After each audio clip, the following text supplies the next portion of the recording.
हम यहां पे देख रहे हैं experimental determination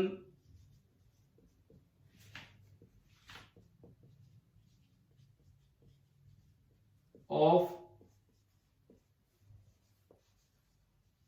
focal length of A concave mirror. एक कॉनकेव मिरर की फोकल लेंथ किस तरह से डिटरमाइन की जाती है। एक बार आप मुझे बताओ, क्या पिछला लेक्चर आपने अटेंड किया है कि नहीं किया है? किसी भी बच्चे ने अटेंड किया हो? नहीं किया, कोई बात नहीं। तो देखिए किस तरह से ये आज मॉर्निंग में ही डिस्कस हुए थे ये सारे कॉन्सेप्ट्स। तरीका क्या है सुने।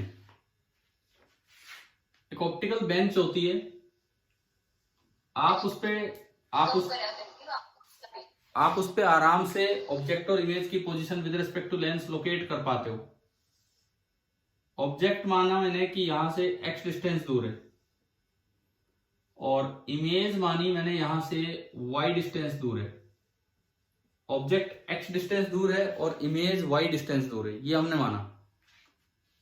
तो अगर मुझसे बोला जाए कि x और y ये जो डिस्टेंसेस हैं, इन डिस्टेंस तो नेगेटिव होती नहीं है, मैं कोऑर्डिनेट नहीं, मैं डिस्टेंस की बात कर रहा हूं। भाई इनका ग्राफ प्लॉट कीजिए, x और y का ग्राफ प्लॉट कीजिए। जैसे जैसे x चेंज करोगे y वेरी करेगा, तो x और y का ग्राफ प्लॉट कीजिए। कैसे कैसे करें हम? आपने इसको देखा, फोकल लेंथ है f, पॉजिटिव है, ये कॉन्वेक्स लेंस है पॉजिटिव, क्योंकि रियल इमेज तो कॉन्वेक्स लेंस में ही बन रही होगी, रियल ऑब्जेक्ट की रियल। कॉन्केव लेंस लोगे तो इधर ही इमेज रह जाएगी। अच्छा अब u बताओ, इसके लिए u कितना है? इसके लिए u कितना है? -x। इसके लिए v कितना है? y। अगर आप लेंस इक्वेशन लगाते हो, मैंने पिछली क्लास में पहले ये बताया था, मॉर्निंग क्लास में, सबसे पहले ग्राफ बनाओ 1/x और 1/y का। सबसे पहले मैंने ये बनवाया था, क्योंकि ग्राफ तो किसी भी चीज का पूछा जा सकता है। हम एक्स वाई का याद करके चले जाएं, वहां पे आ रहा है 1/x 1/y का, तो वो तो हमें सारे बनाने आने चाहिए। तो उसके लिए मुझे रिलेशन चाहिए। इनमें रिलेशन कैसे लेके आए? इस ग्राफ को बनाने के लिए मुझे रिलेशन चाहिए, तो रिलेशन कहां से लेके आए, कैसे लेके आए? लेंस इक्वेशन है हमारे पास, ठीक है। लेंस इक्वेशन आप लगवाओ, क्या इक्वेशन बनेगी इसमें एक्स और वाई में? अगर मैं लेंस इक्वेशन लगाता हूं तो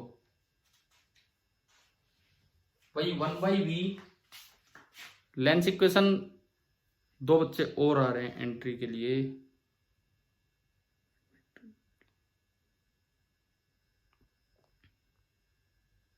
देखिए अगर मैं लेंस इक्वेशन का यूज करूं तो क्या बनेगी lens equation? 1/v y -1/u -x is equal to 1/f।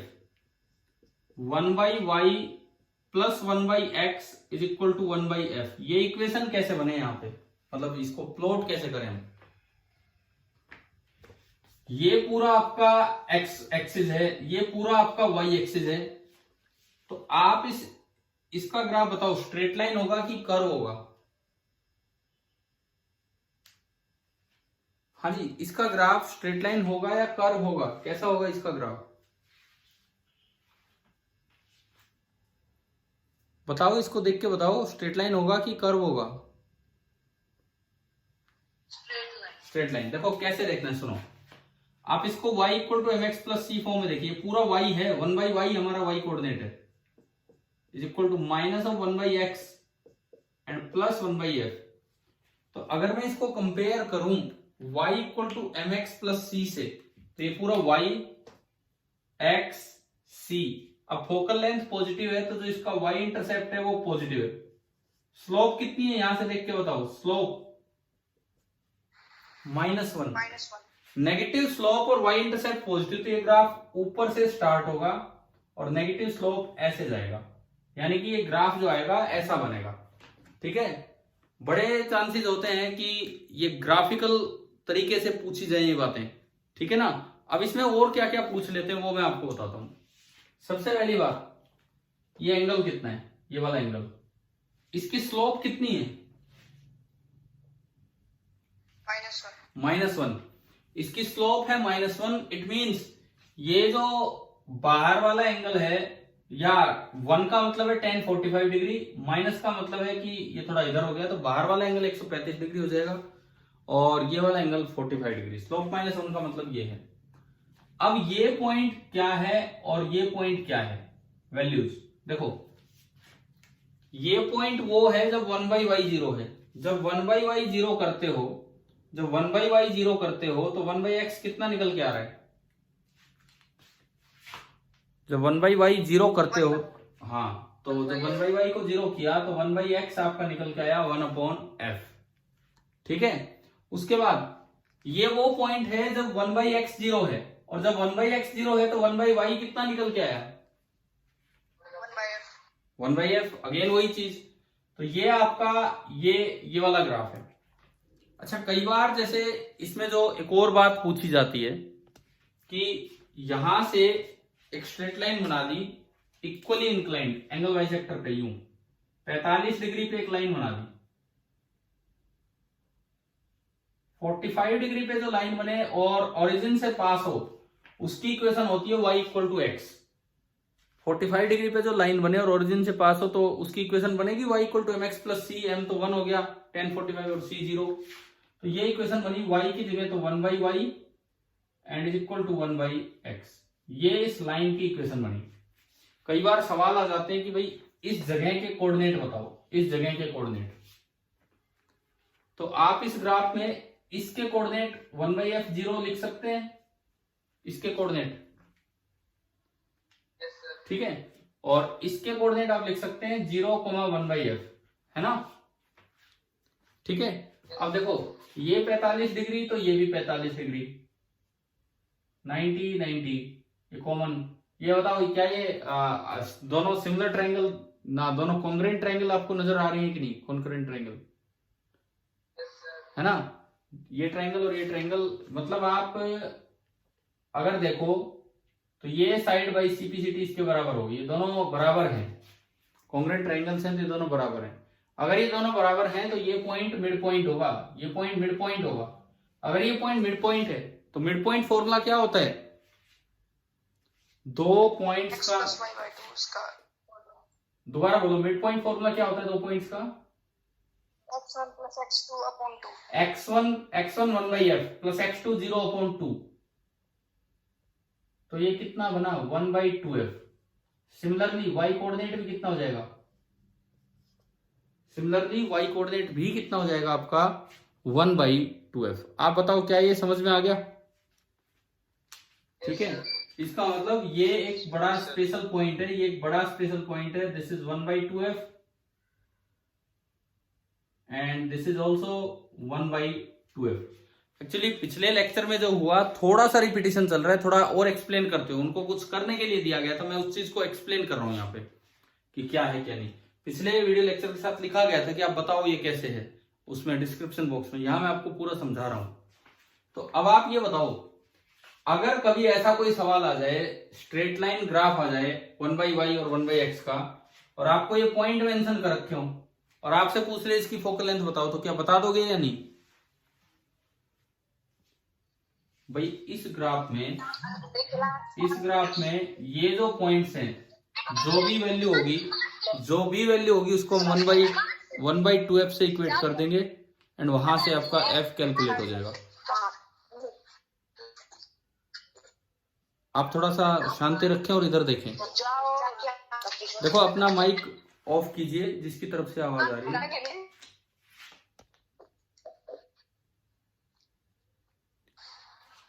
देखो इधर सुनो, आप बताओ पहला ग्राफ बनाना आ गया? समझ में आया फर्स्ट वाला ग्राफ? ठीक है, आगे बढ़ू मैं इसी में, ग्राफ में ही दूसरे पार्ट पे। सपोज पिछले ही लेक्चर में मैंने ये भी बताया था कि ये x है, ये y है, ये x है, ये y है, तो ये ग्राफ कैसा बनेगा? देखो जिन्होंने वो लेक्चर अटेंड नहीं किए, मैं कहता हूं 5-5 मिनट के लेक्चर है, पिछले 3 लेक्चर 5 से 10 मिनट के हैं, तो आप इस क्लास के बाद एक बार वो अटेंड करके देख लेना। और ये जो एक लेक्चर को मैं उनमें से एक्सप्लेन कर रहा हूं कि भाई क्या है ये क्या नहीं है। बाकी पिछले 3 लेक्चर इस तरह से हैं, पिछले लेक्चर लास्ट लेक्चर को मैं थोड़ा एक्सप्लेन करते हुए दोबारा समझा रहा हूँ। तो उनमें एक में तो फ्रेस्नेल बाइप्रिज्म वाला क्वेश्चन एक्सप्लेन हो रखा है, तो आपको थोड़ा ध्यान दे उन चीजों पे, ठीक है। अभी देखो आप इधर सुनो, ये एक्स और वाई के बीच का ग्राफ कैसा होगा, स्ट्रेट लाइन होगा कि कर्व होगा? एक्स और वाई के बीच का ग्राफ कैसा होगा, स्ट्रेट लाइन होगा कि कर्व होगा?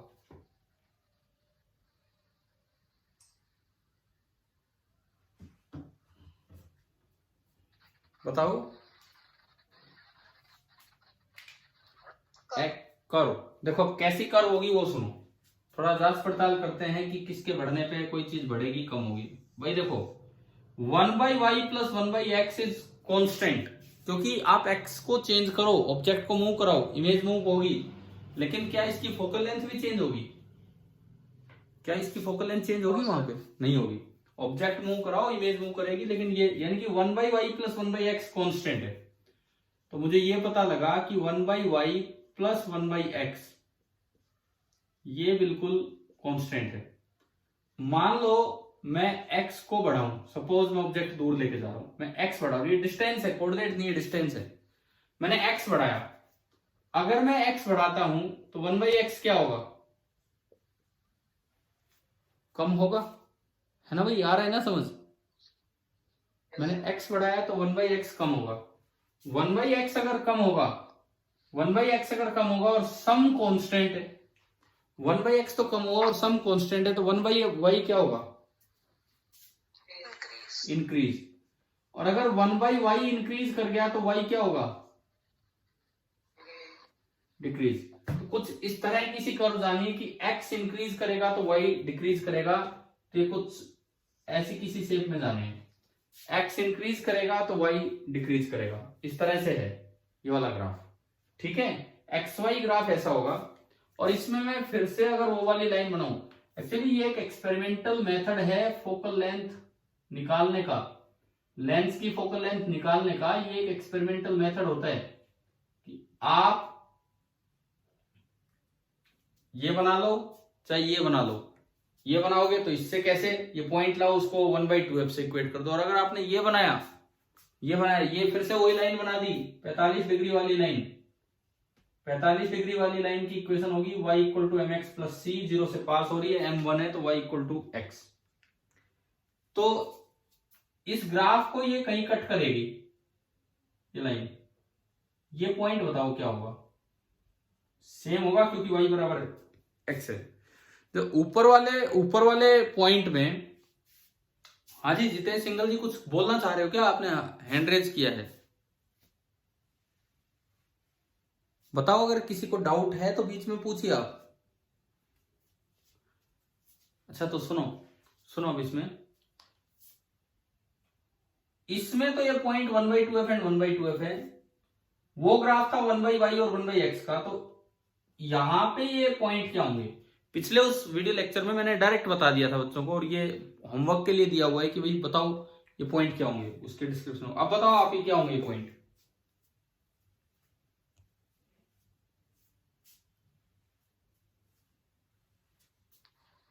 हाँ जी बोलो, जवाब दे रहे हो?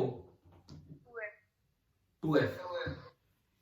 ये 1/y और 1/x था, तो 1/2f 1/2f था। जब ये x और y होगा तो ये पॉइंट बनेगा 2f एंड 2f। आप इस चीज को वैसे कंफर्म कर सकते हो, क्या हमने कॉन्वेक्स लेंस में पढ़ा था कि अगर कब ऑब्जेक्ट और इमेज बराबर दूरी पे होते हैं? जब ऑब्जेक्ट कितनी दूर रखा हो? 2f। तो उस वक्त इमेज भी 2f डिस्टेंस दूर बनती है। जब ऑब्जेक्ट 2f डिस्टेंस दूर होता है तो उस समय जो इमेज है वो भी 2f डिस्टेंस दूरी बनती है। तो ये दो एक्सपेरिमेंटल क्वेश्चंस बनते हैं। कॉन्वेक्स, क्या लिखा है यहाँ पे? फोकल लेंथ ऑफ कॉनकेव नहीं, सॉरी, या मैं दोबारा ठीक कर दूं इसको, ये शुरू में ही लिखा गया कॉन्वेक्स मिरर, क्योंकि कॉनकेव मिरर जो होगा, क्योंकि जो कॉनकेव मिरर है वो तो रियल इमेज, पता है ना आपको कि कॉनकेव मिरर में रियल ऑब्जेक्ट होगा, इमेज इधर ही रह जाती है, वर्चुअल इमेज। कॉन्वेक्स मिरर है वो रियल इमेज बनाएगा। तो ये गलती से कॉनकेव लिख दिया था यहाँ पे, हम कॉन्वेक्स मिरर की फोकल लेंथ डिटरमाइन कर रहे हैं। अब अगर 1/x और 1/y का ग्राफ हो तो कैसे निकलता है ग्राफ? ऐसा आता है। और कैसे फोकल लेंथ निकलती है? पॉइंट देख कर 1/2f से इक्वेट कर दो। अगर एक्स और वाई का ग्राफ हो, ग्राफ ऐसा आएगा, ये पॉइंट देख के 2f और 2f से इक्वेट कर दो। अगर आप ऑप्टिक्स पे एक्सपेरिमेंट करते हैं तो एक्सपेरिमेंट का एम ये होता है कि to determine the focal length of convex lens, और उसमें यही काम करना होता है, टेबल बनानी पड़ती है, अलग अलग वैल्यूज एक्स के लिए वाई कैलकुलेट किया, फिर आप चाहे ये ग्राफ बनाओ और चाहे ये ग्राफ बनाओ, कोई सा भी ग्राफ बनाओ, एंड देन इतना होने के बाद, कोई भी ग्राफ बनाने के बाद फिर आप वो पॉइंट कैलकुलेट करते हैं कि वो पॉइंट क्या है, ये लाइन बना के, एंड देन उसको इक्वेट करते हैं। क्या क्या कह रहे, बोलो, कोई डाउट है तो। भाई कोई बच्चा कुछ बोल रहा था या नहीं?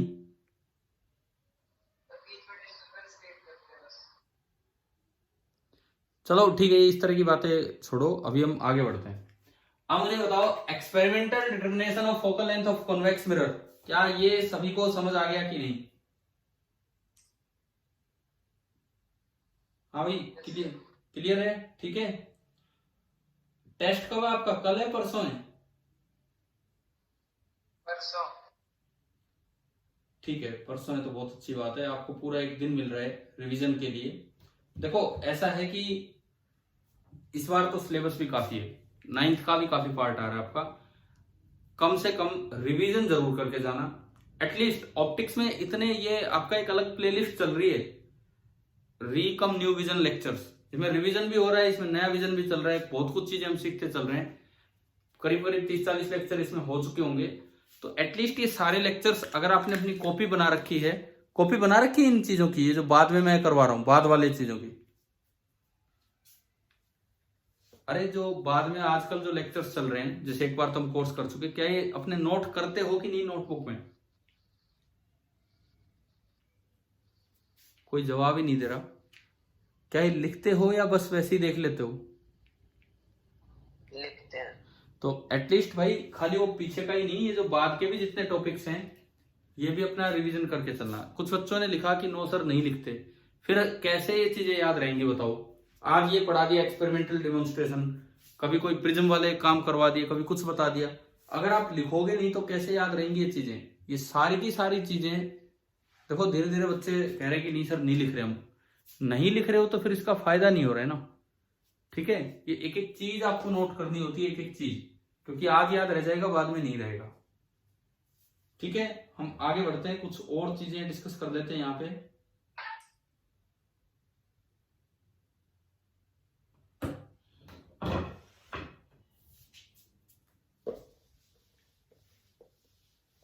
क्या ऑप्टिकल इंस्ट्रूमेंट है कल सिलेबस में, है ना?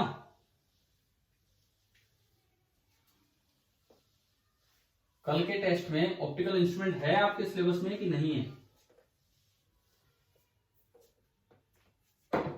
सर है, और ह्यूमन आई भी होगा पूरा, ठीक है। लास्ट टाइम के मुकाबले इस बार हमने बहुत अच्छे से पढ़ रखा है, थोड़ा ध्यान देना आप। लास्ट टाइम मैं बताऊं आपको, ह्यूमन आई हमने केवल उसके डिफेक्ट्स पढ़े थे, पिछली बार केवल डिफेक्ट्स पढ़े थे और उसकी करेक्शन। इस बार एक नई चीज आपको सिखाई थी इन रिवीजन लेक्चर्स में। क्या नई चीज सिखाई थी बताओगे? उन्हीं डिफेक्ट्स में एक नई बात। पीछे क्या था, हमने मायोपिया का केवल फार पॉइंट ठीक किया, हाइपरमेट्रोपिया का केवल नियर पॉइंट। क्या इस बार रिवीजन लेक्चर्स में यह काम भी हुआ था कि मायोपिया में अगर आपने अपने लेंस लगा लिए हैं तो नियर पॉइंट पे क्या फर्क पड़ा, या हाइपरमेट्रोपिया में अगर आपने लेंस लगा लिए तो फार पॉइंट पे क्या फर्क पड़ा? सीखेंगे नहीं, बताओ ये वाली बातें, ठीक है। लास्ट टाइम माइक्रोस्कोप पे, ठीक है, हमने बस थियोरेटिकली वो देखा था। इस बार माइक्रोस्कोप पे मुझे लगता है कि कुछ 10 के लगभग सवाल भी आपको करवा दिए गए, वो लेक्चर डाला था आपके लिए, है ना। तो इस बार तो मुझे लगता है अगर इंस्ट्रूमेंट पे या ह्यूमन आई पे कोई भी सवाल है, कोई भी सवाल अच्छे से अच्छा सवाल आए तो भी आपका सभी का सही होना चाहिए। ऐसा ना हो कि अब भी इंस्ट्रूमेंट नहीं हो रहे, ठीक है। इंस्ट्रूमेंट, ह्यूमन आई, इन पे सारे के सारे सवाल ठीक ठाक हो जाने चाहिए। अच्छा, रही बात प्रिज्म की, प्रिज्म वाले पार्ट पे मैंने कुछ पहले भी पॉइंट्स पढ़ाए हैं, कुछ अब भी करवाए, रिफ्लेक्शन भी करवाए और रिफ्रैक्शन भी। प्रिज्म से जो रिफ्रैक्शन है वो बाई प्रिज्म की तरह रिफ्लेक्ट करता है, वो पिछली क्लास में होमवर्क दिया था 4 mm, जिसका भी नहीं हुआ, एक 5 मिनट का वीडियो लेक्चर है, देख लेना, इससे पहले डाला हुआ है आपके ग्रुप पे, है ना भाई? ठीक है, देख लोगे इस क्लास के बाद अगर नहीं देखा है तो। Yes, sir. सुनो, प्रिज्म से रिफ्लेक्शन, रिफ्लेक्शन कल करवाया था, एक साइड सिल्वर कर दी, रिफ्लेक्शन हुआ, ज्योमेट्री लगी, है ना, TIR भी हुआ। Yes, sir. और रिफ्रैक्शन कल होमवर्क में दिया था, जो आज मैंने सुबह सोल्व करवाया था, वो आप देखेंगे इसमें। तो प्रिज्म से रिफ्लेक्शन, रिफ्रैक्शन, डेविएशन, ये सारी चीजों का यूज करना होता है। एक और चीज, प्रिज्म फॉर्मूला, प्रिज्म फॉर्मूला हमने पढ़ा था कभी? बताओ क्या था प्रिज्म फॉर्मूला, क्योंकि भाई जरूरत तो किसी भी टॉपिक की पड़ सकती है ना। प्रिज्म फॉर्मूला क्या था?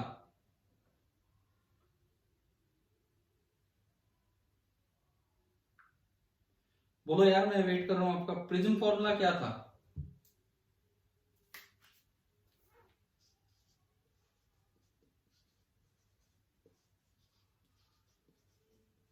हाँ जी, प्रिज्म फॉर्मूला क्या था, बताएगा कोई भी student?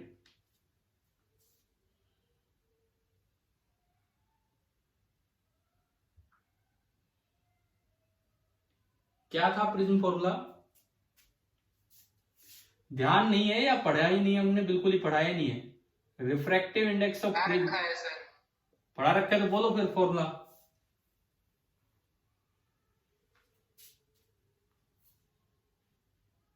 That is equal to sine of A plus minimum deviation, DM लिखो, डेल्टा मिनिमम लिखो, by 2 divided by sine of A by 2।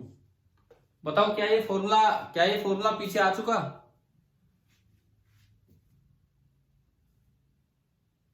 हाँ जी भी बोलिए, क्या ये फॉर्मूला पीछे आ चुका है या नहीं? जवाब तो दो। आ चुका है सर। तो इसमें ये क्या, ये फॉर्मूला केवल थिन प्रिज्म के लिए लगता है या सबके लिए वैलिड है? हाँ जी, ये फॉर्मूला केवल थिन प्रिज्म के लिए लगता है या सबके लिए वैलिड है? बोला करो, बहुत बहुत टाइम ले रहे हो जवाब देने में। क्या ये फॉर्मूला खाली थिन प्रिज्म के लिए लगता है या सबके लिए वैलिड है? जवाब दीजिए। सबके लिए वैलिड है। थिन का तो वो था जब आपने साइन और साइन को इग्नोर कर दिया था और वहां से डेल्टा मिनिमम का एक फॉर्मूला आ गया था, n रिलेटिव -1 इंटू ए, वो था। ये तो सबके लिए वैलिड है, कितना भी बड़े से बड़ा एंगल हो सकता है। अब मान लो एक थिक प्रिज्म है, एक थिक प्रिज्म है, इसका एंगल है ए, इसका रिफ्रैक्टिव इंडेक्स आपको दिया है √3, बाहर एयर, ये आपको दिया गया है। अब इसमें यह दिया गया है कि कोई लाइट आती है, इस तरह से हो गई, ऐसे रिफ्लेक्ट हुई, जो डेविएशन हुआ उसमें, ये वो पर्टिकुलर केस है जब मिनिमम डेविएशन हो रहा है, और मिनिमम डेविएशन बराबर हो रहा है कितना, जितना कि उसका एपेक्स एंगल है। मिनिमम डेविएशन बराबर हो रहा है उसके एपेक्स एंगल के। तो आपको बताना है कि एंगल कितना है, ए कितना है। कैसे करेंगे? कहीं कोई इंफॉर्मेशन तो ऐसी दे नहीं रखी कि थिन प्रिज्म है, तो आप थिन वाला फॉर्मूला तो अप्लाई करेंगे नहीं, ठीक है। थिन वाला फॉर्मूला क्या था? थिन वाला फॉर्मूला था delta minimum is equal to n prism upon n surrounding -1 into A, परंतु ये तो हम यूज करेंगे नहीं अभी। तो अभी मुझे बताना है इसमें कि a कितना होगा। क्या ऊपर वाला फॉर्मूला इसमें अप्लाई हो सकता है? Yes sir. लगाएं तो एक बार करो, आप देखना क्या बनता है क्या नहीं।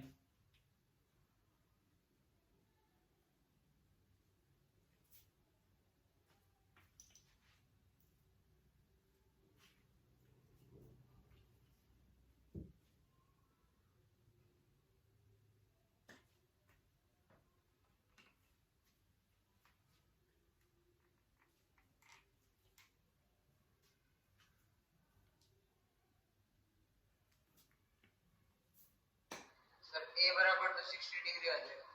60 आ रहा है, ए ही निकालना है। मैं ऑप्शंस देता हूं। अब मैं आपको ये बताता हूं, एक बच्चे ने ये क्वेश्चन डाउट के तौर पे भेजा था, मतलब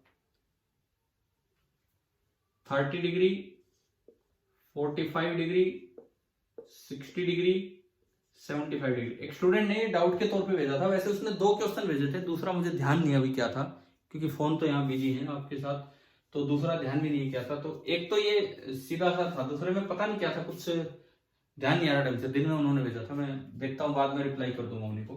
देखिए आप इधर, तो एक सवाल ये था।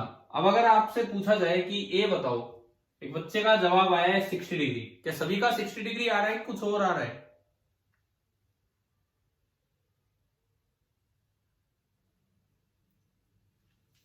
सर चलो करो, कोई बात नहीं, हम ये इसमें पुट करते हैं।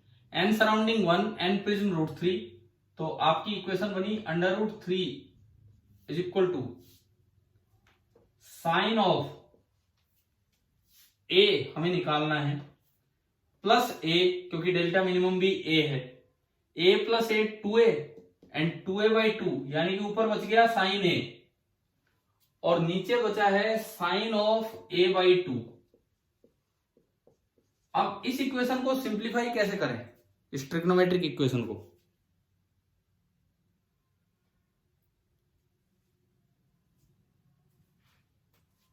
बताओ, इस ट्रिग्नोमेट्रिक इक्वेशन को हम सिंप्लीफाई कैसे करें?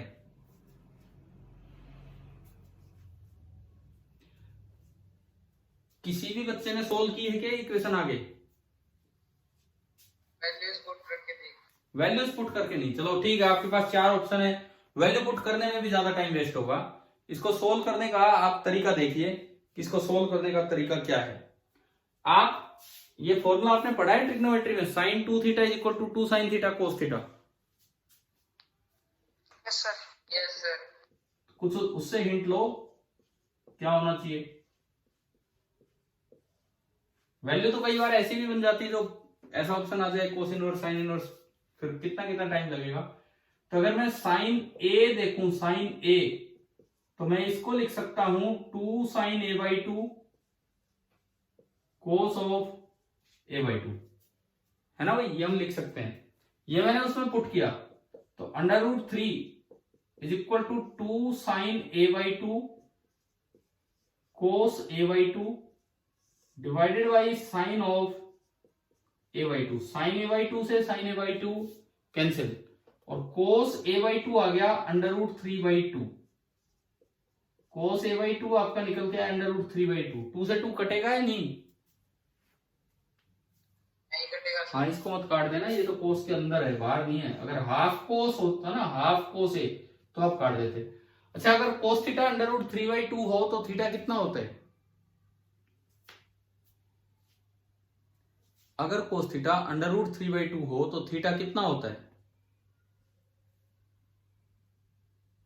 अरे वैल्यू तो याद होंगी, 30 डिग्री। तो मतलब ये जो एंगल है a/2, it is 30 degree, and यहां से जो a है दैट इज 60 डिग्री। तो ये आपका आंसर सही है, जिस बच्चे ने 60 बोला था। बट सोल्व कैसे करना है ये आपकी समझ में आ जाना चाहिए यहां से, कि भाई किस प्रकार से हमने इसको सोल्व किया है। मींस प्रिज्म रिलेटेड भी सवाल आ सकते हैं, बड़ा कॉमन होता है आपके एनटीएससी पेपर्स में प्रिज्म का आना। प्रिज्म रिलेटेड क्वेश्चंस आ सकते हैं। तो प्रिज्म में रिफ्लेक्शन वाला भी हमने क्वेश्चन किया पीछे, रिफ्रैक्शन वाले भी किए। जो अगर किसी ने नहीं सॉल्यूशन देखा तो मैं फिर कह रहा हूं, आज का पहला वीडियो लेक्चर देख लेना, इससे पहले 2-3 वाला। और फिर प्रिज्म फॉर्मूला कैसे यूज होता है ये भी। इसके अलावा डिस्पर्जन पीछे पढ़ाया था आपको, अपना रिवीजन पूरा करके जाना। मैं नहीं चाहता कि करवाया हुआ काम और फिर आप ना करके आए, कोई क्वेश्चन करवाया हुआ आ जाए और वो भी ना करके आए, फिर क्या फायदा है। डिस्पर्जन में हमने देखा था कौन सा कलर ज्यादा बेंड होता है और कौन सा कम, किसमें डिस्पर्जन ज्यादा होता है किसमें कम। लेंस हो या प्रिज्म हो, कौन सा कलर ज्यादा बेंड होता है व्हाइट लाइट का? वायलेट। वायलेट कलर लेंस हो चाहे प्रिज्म हो, वायलेट कलर ज्यादा बेंड होगा, रेड कलर जो है वो थोड़ा कम बेंड होगा। तो ये फैलाव जो है इसे डिस्पर्जन बोला था। एक बार ये और बताओ, पीछे कुछ इसका आइडिया दिया है, डिस्पर्जन विदाउट डेविएशन या डेविएशन विदाउट डिस्पर्जन, या नहीं बताया इसके बारे में कुछ भी? बताया था सर। बताया था, ठीक है। क्या था कि सबसे पहले कौन से साइंटिस्ट ने ढूंढे थे कि ये व्हाइट लाइट में 7 कलर हैं?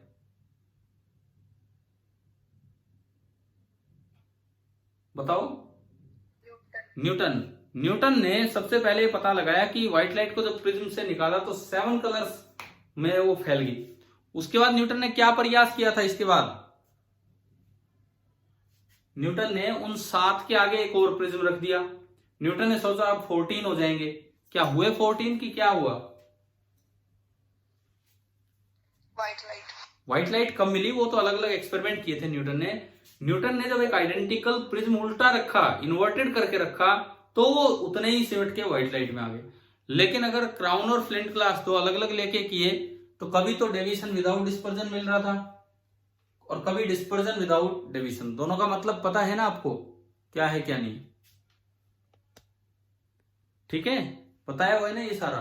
तो मतलब प्रिज्म भी एक बड़ा अच्छा सा टॉपिक है। हाँ, रही बात इनके अलावा सिंपल रिफ्लेक्शन, लेंस फॉर्मूला और जो भी चीजें आपको पढ़ाई गई हैं, एटलीस्ट अपना रिवीजन ढंग से करके जाएं।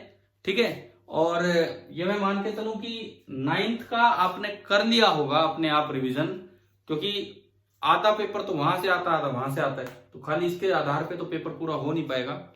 अब एक बच्चे का आज जैसे मैसेज या फोन आया था, बोल सर एसएचएम आ रहा है, तो क्या वो साउंड है? क्या एसएचएम साउंड है? अलग है उससे, अलग है। साउंड के अलावा एसएचएम है जो हमने पढ़ा था कभी, उसमें भी अपना 9th वाला पोर्शन रिवाइज कर लेना। इवन उसमें रेजोनेंस भी बताया गया था आपको, है ना? ध्यान होगा। Yes sir. ठीक है, वो रेजोनेंस वाला क्वेश्चन यार वो हरियाणा रीजन में आया था। पता लगता आपके पेपर में दोबारा आ जाए। आपके पेपर महेंद्रगढ़ तो बनते नहीं है, या मैं तो बनाता नहीं हूँ, मतलब कहीं बाहर से बन के आते हैं, या महेंद्रगढ़ कैंपस में बनते होंगे तो किसी और टीचर के द्वारा बनाए जाते हैं। तो मे भी कोई ऐसा क्वेश्चन ही बाई चांस ऐसा हो जाए कि डायरेक्ट देखते ही हो रहा हो या आपका किया हुआ हो, तो एटलीस्ट उन क्वेश्चंस में तो बढ़त ले ही लेनी है हमें। ठीक है, तो अपना रिवीजन करके रखना और कल रिवीजन कीजिए, परसों टेस्ट अच्छे से दीजिए। ठीक है भाई, थैंक यू। Yes sir.